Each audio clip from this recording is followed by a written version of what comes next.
Here's a question from Da Man. He signed Da Man. I'm struggling with how to properly tune an antenna on the ground and in the air. So I guess we can break this into two parts here, Steve. We've got trimming the antenna and the ends to get it. A lot to kind of unpack here.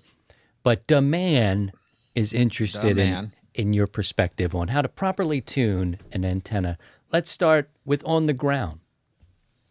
Well, it depends on the antenna. So if it's a dipole on the ground, you're going to pretty much go by measurements, the physical layout, and start from there. So for a dipole, you want to have equal lengths on your legs, and because you won't be able to get a accurate reading on the ground because it's going to have an effect. Now, for vertical, obviously you want to test it there. So a lot will depend on what is the antenna. So, but let's just go with a dipole for the sake of the argument here. And so you just get your physical measurements done, and then you're going to put it up in the air. And now you're going to go as far as where's it tuned. So you're going to look at the band edges. You want to basically make a VSWR reading at the bottom end of the band, and then make another one at the top end of the band.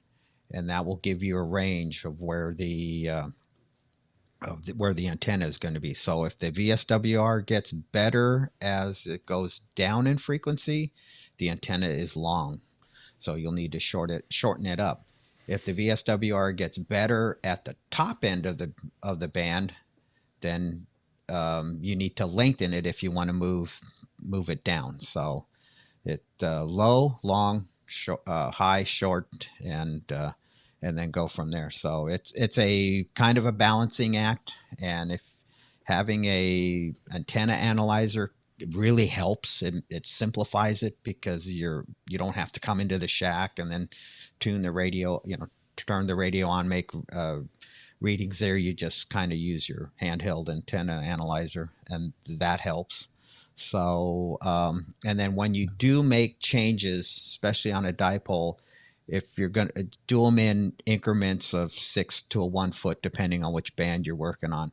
But if you're going to make a change at 6 feet or 6 inches at one end of the dipole, make it the equal length change at the other end, and so that it's symmetrical. Off center fed dipoles, you got to go by a percentage. If your long leg is 80%, then you make the change there, and then figure out 20% of 6 inches to the short leg, and make those changes. So ground, in the air, depends on the antenna, but it sounds like it's a dipole. So that's how I would do it.